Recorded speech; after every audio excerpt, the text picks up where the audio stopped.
All right, Shalom. Before I start, I'm going to give all praises to Yahweh, Bahasham, Yahweh Shai, Bahasham, Rachakodash. The honors to the elders and apostles of Great Millstone, peace, blessings, and salutations to all the elect Akim Wa'akwath, learning and teaching in truth and sincerity, and of the video through the Spirit. As y'all have heard, apostles and brothers have been doing responses on it, but Nathaniel got chewed up by Ron Dalton, all right, and did a horrible job of explaining how the so-called white man is not the Japhites, right? The Edomites, the so-called white men are the Edomites, and the fact that Esau Edom now currently inhabits the land of Gomer and or Gog Magog, right? Um, the Japhites were removed out of that land. Simple as that. It's no big, deep, great mystery. And the end time prophecies say that Esau will be in the rulership of the world. When you look into the world, what nationality of people, by today's terminology, have ownership over it? The so-called white man. Simple as that. And you can use different pieces of evidences in the scriptures. He got chewed up by Ron Dalton. Ron Dalton is bugged out, and he doesn't have the truth, but he still chewed up Nathaniel. So once again, Nate, you spending all that money catching them flights, but it looks like you need to be retaught in that milk. All right. So let's go. Let's do this. And then, the apostles and brothers did responses on it. Brothers in Dallas was talking on it last night. I'm actually going to take an excerpt from something they had said last night. The brothers in Dallas. Let me go here because he's going to be asking Nathaniel a question, right? This guy right here, man. Hey, this is what happens when you focus more on the glitz and glamour rather than the milk, which you should be getting.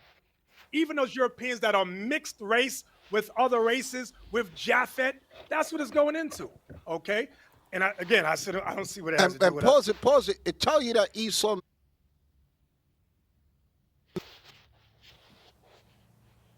We can hear you. Can you hear him, Bishop? And this is Deacon Asaph coming to do damage control. This video right here. Deacon Asaph, go sit the fuck down somewhere. You always showing up to do some damage control rather than to, man, hey, whatever. Yes. No. Okay, here's a question. IUIC teaches that the white man is Esau. So that means that any white race of people are the Edomites. And we know that they believe that the Asians or the Chinese. Why you keep closing his eyes? That's just how the patient was, trying to get their words together. Are, I believe, Ammon and Moab. Is that correct, Bishop? Yep. Okay, so if the white race are the Edomites, and you said on Donato's channel that all Africans are Israelites except for the... And see, if all Africans are not Israelites, bro. Nathaniel, he's on this Africa campaign, changing up the chart. Boy, oh boy. Lots.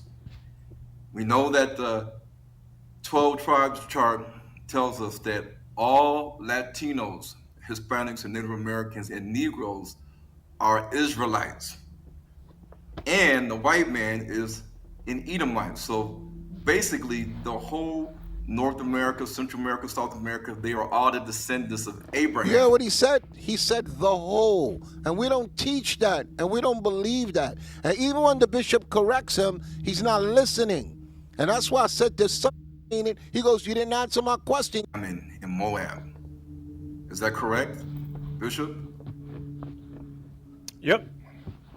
Okay, so if the white race are the Edomites, and you said on Donato's channel that all Africans are Israelites except for the Nilots, we know that the 12 tribes chart tells us that all Latinos, Hispanics, and Native Americans and Negroes are Israelites.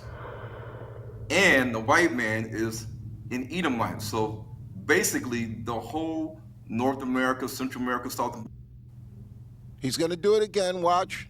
Latinos, Hispanics, Native Americans, and Negroes in the Americas are the Israelites, No, then they are all the descendants of Abraham, correct? no, sir. That's not what. That's Hold what on. you said. That's what you said. Bring it back so everybody can hear. That is what you What is said. your question? What is your Okay, question? so now that we established that, even though you didn't answer the question, who are the descendants of Gomer, Magog, Meshach, Tubal, Togarmah that are listed in Ezekiel 38 prophecy, which states in the future, in the latter days, that these nations, along with the descendants of Persia and Cush and Put, are going to leave their land and they're going to come to the land of unwalled villages, a land where people are dwelling without bars nor gates, dwelling in peace, rest, and safety.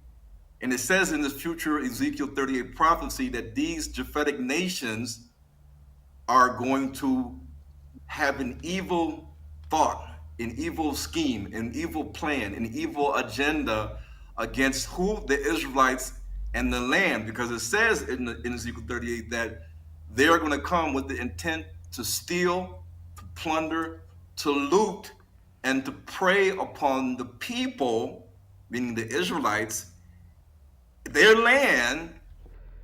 And so he's asking who the Japhites, or excuse me, who Gomer, Togomar, all that is in Ezekiel 38.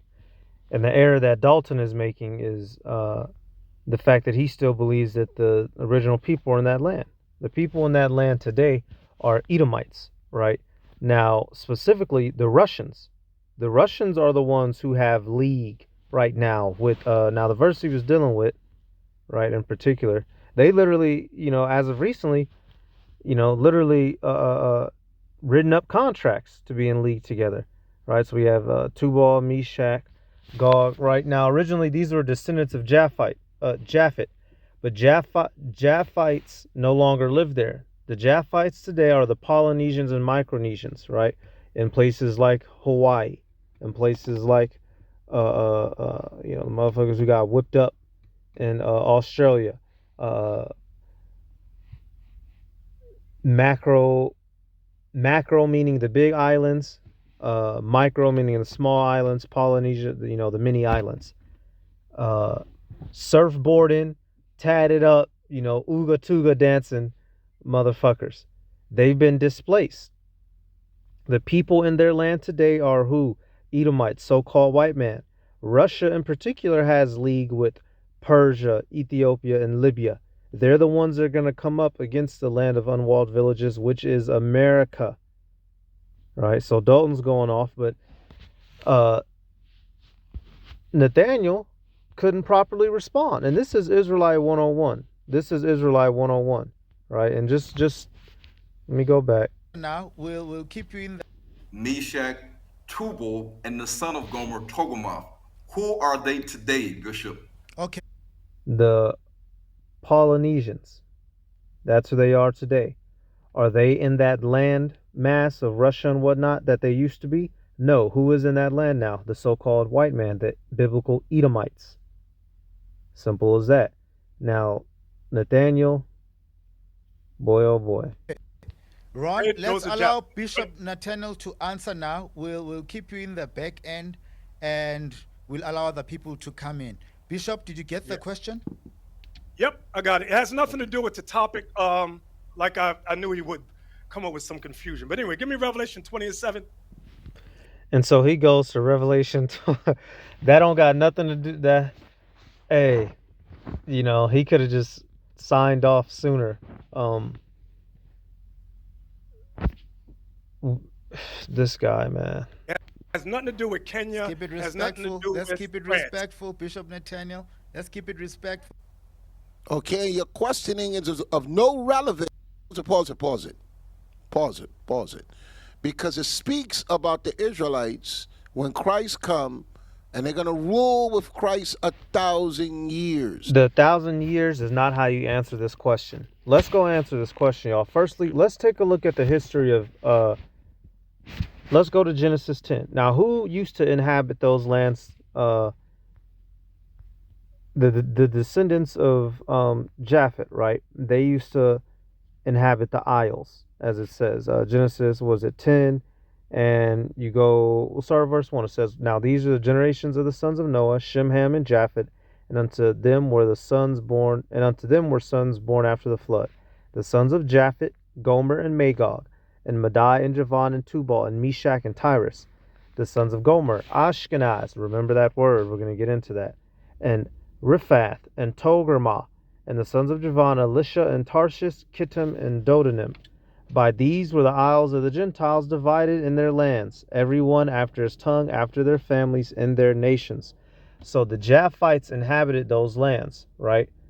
Gog, Magog, these are their descendants naming these lands. In the ancient times, do they inhabit it today? No. Who displaced them? The Edomites, the so-called white man, which the Edomites have a history of displacing people and calling themselves by those people whom they just displaced. Let's go take a look. Let's go to Genesis, the 36th chapter. Now, what land are the Edomites known for coming out of? Mount Seir. Now, were they the original inhabitants of Mount Seir? No. Who was? Let's go take a look. Genesis 36 and 1. Now these are the generations of Esau, who is Edom. It gives his family line, right? You jump down. Eventually Esau split up. Genesis 36 and 6. "And Esau took his wives and his sons and his daughters and all the persons of his house and his cattle and all his beasts and all his substance, which he had got in the land of Canaan, and went into the country from the face of his brother Jacob. For their riches were more than that they might dwell together, and the land wherein they were strangers could not bear them because of their cattle. Thus dwelt Esau in Mount Seir." Esau is Edom. So Esau took his family and went to where? Mount Seir. "And these are the generations of Esau, the father of the Edomites, in Mount Seir." So he went and migrated to Mount Seir. But wait a minute. There was people in Seir, y'all. Who were they? Let me get this real quick. Yep. Right here, make sure I got both verses. Just highlight them. Where was that other one? Was it 26? 29. Okay, so we got 21 and we got 29. Just highlighting them. Genesis 36 and 21. "And Dishan and Ezer and Dishan, these are the dukes of the Horites, the children of Seir, in the land of Edom." So let me start back up. Excuse me. It says, "These are the sons of Seir the Horite, who inhabited the land, Lotan and Shabal and Zebion and Anah." So we learned that the people known as the Horites inhabited Seir first. Come on, man. This ain't rocket science. Going to that Revelation 20 was not the key. The key is showing how Esau took over those lands and how he has a habit of taking over people's lands. That's what Esau Edom does. Even the very land that we associate with him today, y'all, Mount Seir, in all actuality, was not his originally. And that's, every nation was given a lot. Esau Edom came and took over his lot, per usual. Let's do this. Just pull that up in the blue letter. Seir. Sha'ayar. Says Harrier Shaggy, patriarch of the Horites, the inhabitants of Edom before the descendants of Esau, the Edomites. So these people lived in Mount Seir first, and then who came and moved in and took over? The Edomites. This is their formula. Right, it says Seir, a mountain of Idumea, and its aboriginal occupants. This is the formula of Esau Edom, the so-called white man. That's how he gets down. Okay, make sure. Yep, so now I just got this little list, right? Let's get let me pull up this right here. The original Romans were the Etruscans. Boom. This is a good picture right here. I'm gonna have to use that too. The Elder Apostle Tahar was going into it. Going to that Revelation 20 was completely clown work. Right here, hey, the brother had put it here from Australia. Here it says, the Samoans, Tongans, Maori, Fijian, and the Aborigines of Australia. These were the original, those descendants of Japheth, right? Darius the Mede, right? The Medes were Japhites, right? Of the Medial and Persian Empire. Then the Persians took over, which is Elam, Cyrus the Great, right? These were the people who inhabited the land first, dark-skinned peoples. But then who came and took over? The Edomites, so-called white man Romans, which they adopted many of their customs from them. The apparel and the idols. This is not a hard concept to understand. But Nathaniel, him being, who he is, of course he isn't going to teach things properly. Right here. Before the Roman Empire, the area now encompassing Rome was inhabited by various Italic peoples, most notably the Etruscans, who had significant influence on early Roman culture. Other Italic tribes like the Latins and Sabines also resided in the region. The Etruscans are often credited with founding Rome, with some early Roman kings even being Etruscans. So these Etruscans were the Japhites, the Polynesians. They eventually got took over by who? The so-called white man, right? Literally took over, named themselves as the people. That's what they do, y'all. That's literally what they do. What's the proof of that? Let's go to that now. Let's get a couple scriptures on that. What does Esau have a habit of doing? Yep. Job 24:2. Some remove landmarks. They violently take away flocks and feed thereof. Right? In the law, you're not supposed to remove your neighbor's landmark. Right? After the Heavenly Father gave everybody their designated lands, that's what it's supposed to be. You have wars, there's this and that. But everyone was supposed to have their land and their marking as to who they were. Esau, Edom, likes to take people's lands and their inheritance. What is the proof of that? Micah. And we're going to go pull up real world historical examples of Edomites taking other people's culture. Micah 2:1. Woe to them that devise iniquity and work evil upon their beds. When the morning is light, they practice it because it is in the power in their hands. And they covet fields and take them by violence, and houses and take them away. So they oppress a man in his house, even a man and his heritage. The so-called white man is in power. He has the ability to take lands, houses, by way of violence, and even your heritage. That is his formula. That's what he does, right? And this is what happened to the Etruscans, to the Japhites. That's why, going back to that Ezekiel 38 now, when you're reading that prophecy, it's not referring to the Japhites who are going to come and do that. It's referring to the Edomites in those lands. Right now, the world is not under the power threshold of Polynesians. Who are we under the power of? The so-called white man. So Dalton, he going off, and Nathaniel, you going off because you couldn't answer properly. How much of a deacon are you? Or a leader? And going into Psalms. And so now after Esau takes over, what does he do? Psalms 49:11. Their inward thought is that their houses shall continue forever, and their dwelling places to all generations. They call their lands after their own names. So this man gets set up, he takes over, and he renames things after himself. What's a good historical example of that? Let me show you. Ptolemaic Egypt, or the Ptolemaic Kingdom, says the Ptolemaic Kingdom or Ptolemaic Empire was a Hellenistic, meaning a Greek kingdom in Egypt that lasted 305 lasted from 305 through 30 BCE, founded by Ptolemy I Soter, a general of Alexander the Great. The Ptolemaic dynasty ruled Egypt for almost 300 years. The kingdom was the wealthiest and most powerful to emerge after Alexander's death, and the last to fall under the Roman control. The Ptolemies were Macedonian Greeks who presented themselves as both Greek kings and Egyptian pharaohs.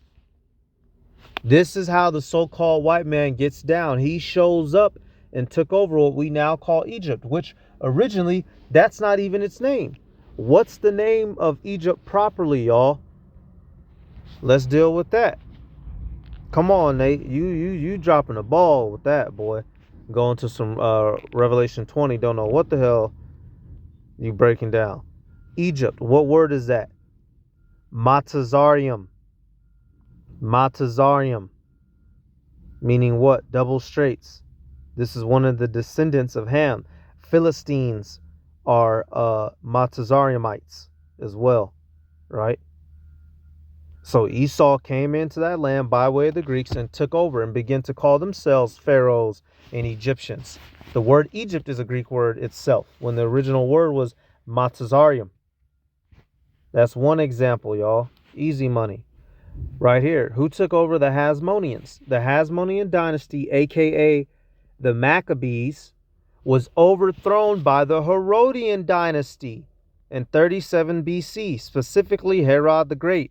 An Idumean, an Edomite, also known as an Idumean, was installed as king by the Romans, marking the end of the Hasmonean rule and making Judea a Roman client state. The Hasmonean dynasty, established after the Maccabean revolt, was plagued by internal strife, including a civil war between brothers Aristobulus II and Hyrcanus II. Both brothers sought Roman intervention to gain power, ultimately leading to the end of the dynasty. So right here, Edomites took over what we had. So let's see if we can type in, let's go to Herod the Great. Click on Herod the Great. He was an Idumean, was a Roman Jewish client king of the Herodian kingdom of Judea. Was he really a Judite? No. It says he is known for his colossal building projects, blah, blah, blah. Okay, let's go down some.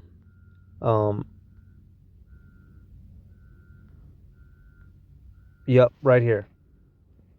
It says other family members of Herod include Herod's son, Herod Archelaus, who became a ethnarch of Judea, Samaria, and Idumea. Right, so his whole family was installed after him. Right. It says he was born around 72 BCE in Idumea, south of Judea. He was the second son of Antipater the Idumean, a high-ranking official under ethnarch Hyrcanus II, and Cypros, a Nabatean princess from Petra. It says what?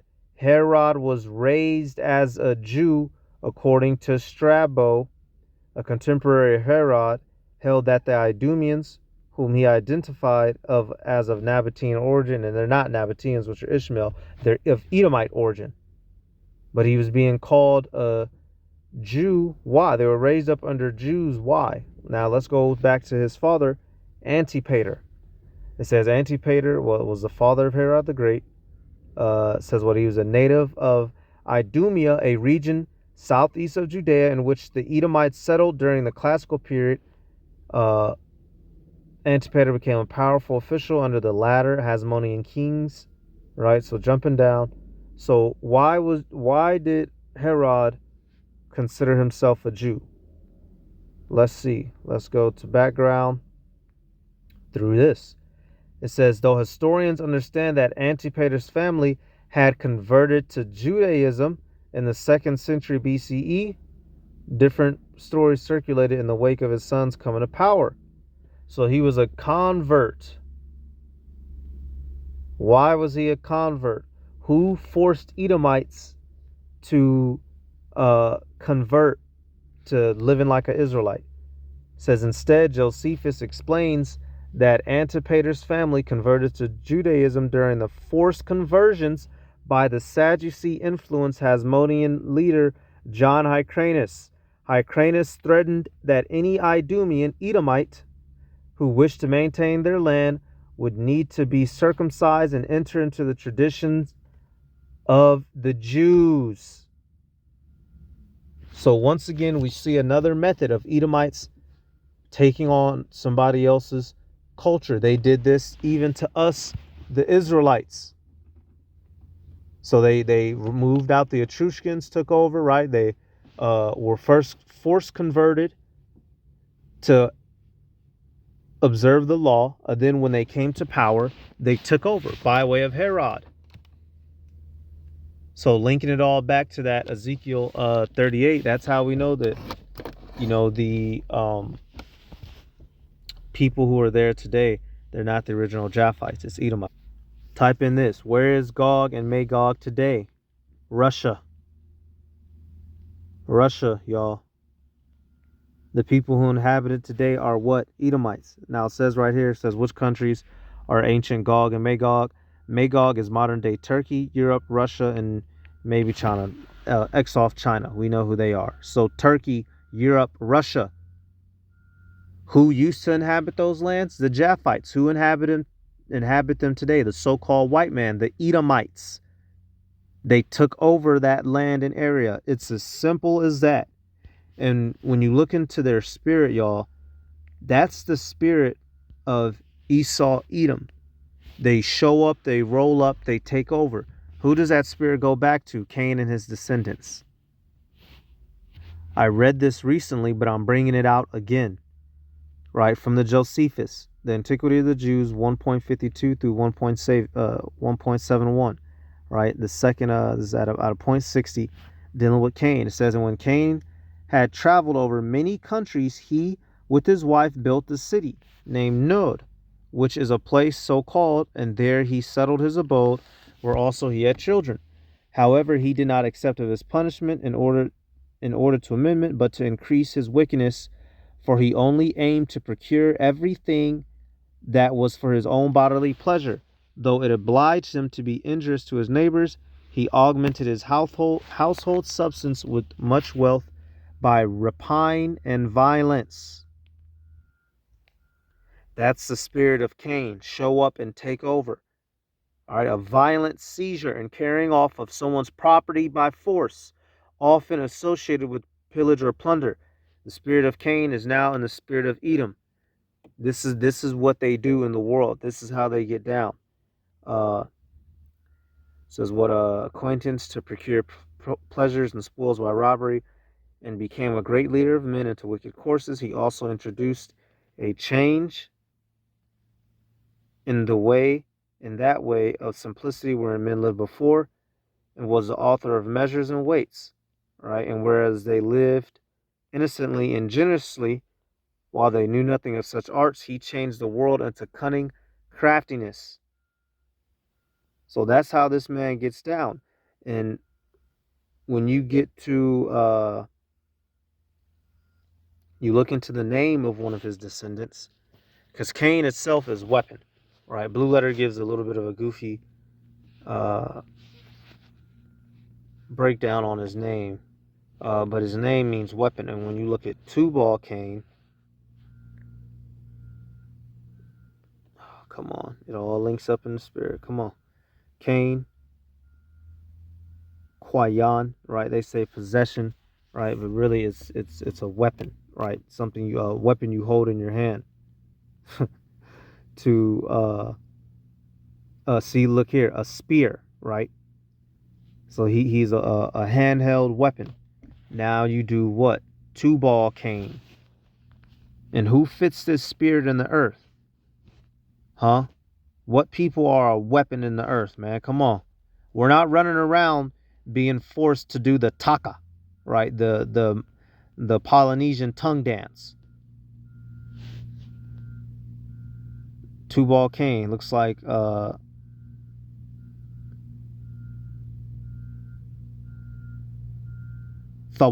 Kwayan. Now the definition here they give is kind of funny. Thou will be brought of Cain. That's not really it. you have to go look into the word. We'll look at the first word. This is Yabal, to bring, to lead, to carry, to conduct, to bear along. So literally, carried weapon, carried spear, y'all.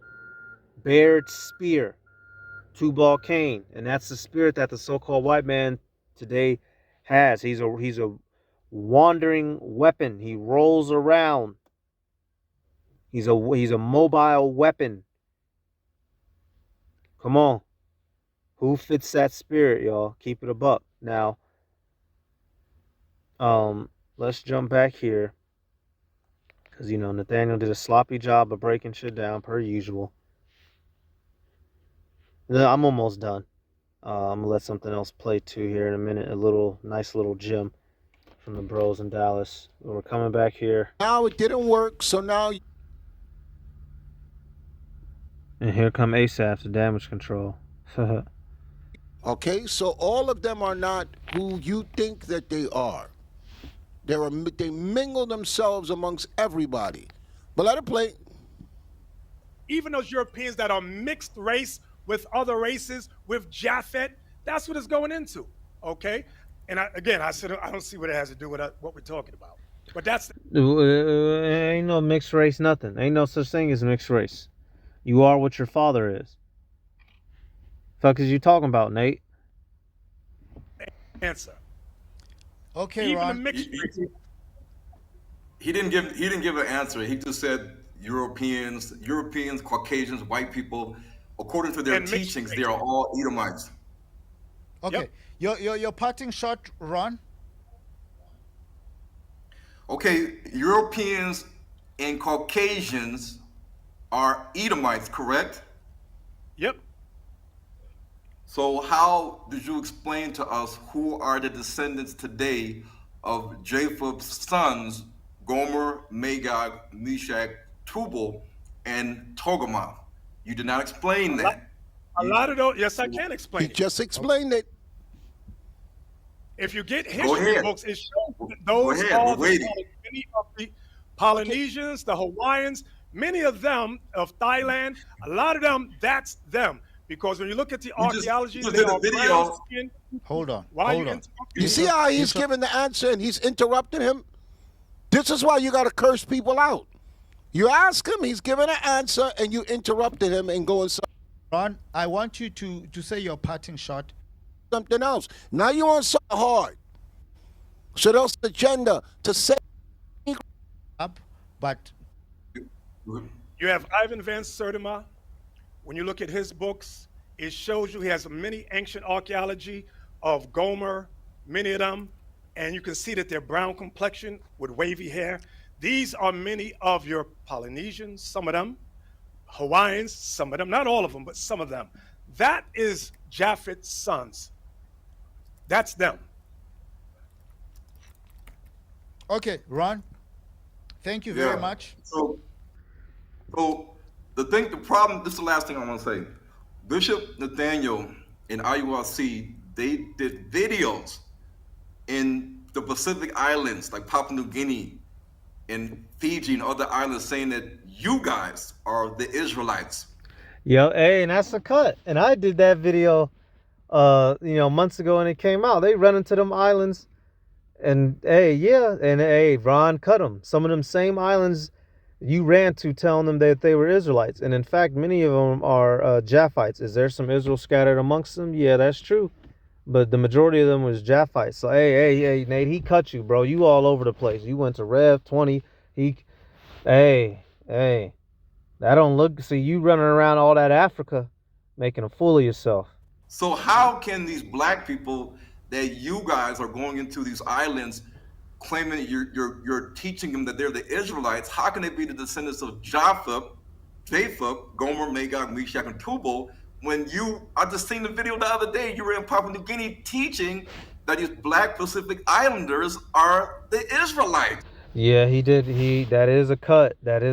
Ooh, that's why. Ooh, see what all that plane hopping get you? You see what all that plane hopping get you, Nate? All right, hey, I'm gonna let this play for the last little bit. That'll be about it. He cut him with that one. All that plane hopping, Nathaniel. All that plane hopping. Look at what it got you. You done hopped your ass into a mess. I'm gonna get one more and then I'll end it. But this is the spirit of Edom, y'all. He takes over everything that he sees. All right. Psalm 73, right at verse. I'll start 6. Therefore, 7 pride is the main. compasseth. Stop it.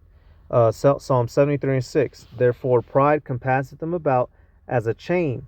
Violence covereth them as a garment. Their eyes stand out with fatness. They have more than the heart could wish. Their eyes stand out with fatness, y'all. These people show up, they take over. They want more and more and more. They're just what? They're what? Habakkuk 2, y'all. What people fit this prophecy on the earth? The Polynesians ain't taking everything and multiplying it unto themselves. What people are doing that, building place to place and whatnot. Habakkuk 2, and that building place to place is Isaiah, but I'm going to this Habakkuk 2 and 5.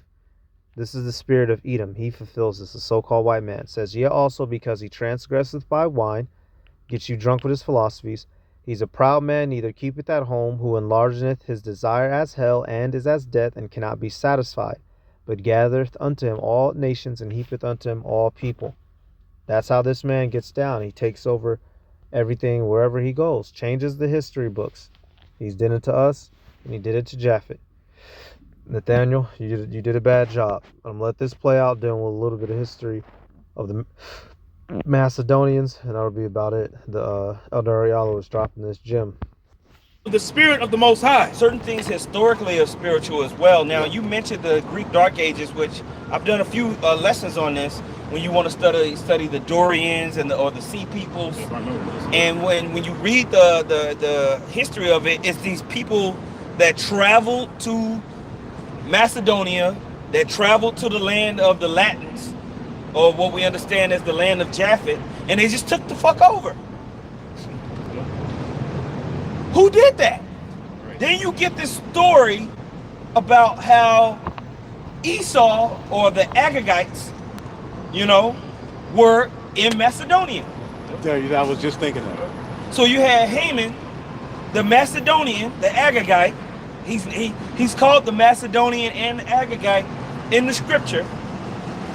And then you see how the Persian king responded to when he figured out Haman was on some sometimey stuff. In the book of Esther. In the book of Esther. Why did Xerxes act so aggressively towards the Edomites? There was already ongoing tension with the Macedonians. And who was Agag? Who was when it says he was an Agagite? What is that? That That's goes an back Amalekite. to an Amalekite king. Right? So not only did he kill Haman, when you go back and read the story of Purim, they killed all the Edomites that was in all of the different provinces, man. It wasn't just like, oh, Haman is being a whole ass nigga, kill him. No.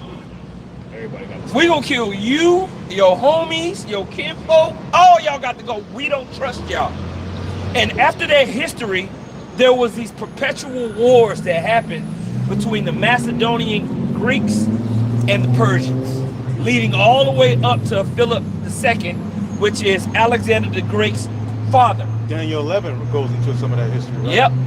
Well, Daniel 11 was more about the Syrian wars. Right. So that's more after Alexander died and you had his 4 generals rule. Right. But leading up to that, when you I think you should be good, bro. And the Maccabees, the first chapter, you get the brief history, then you got to go look it up and study it. Yep. Now that'll lead you into a rabbit hole of trying to go back and back and back and back and back to where you have to just understand it in the spirit. What? So yeah, hey, the elder, he gave some good info right there. The fact that which you should know that you've been around for some time. Haman was a Edomite, particularly Agagite, right? An Amalekite. The Macedonians were Amalekites, right? And they already had tensions with the Persian Medes, which is why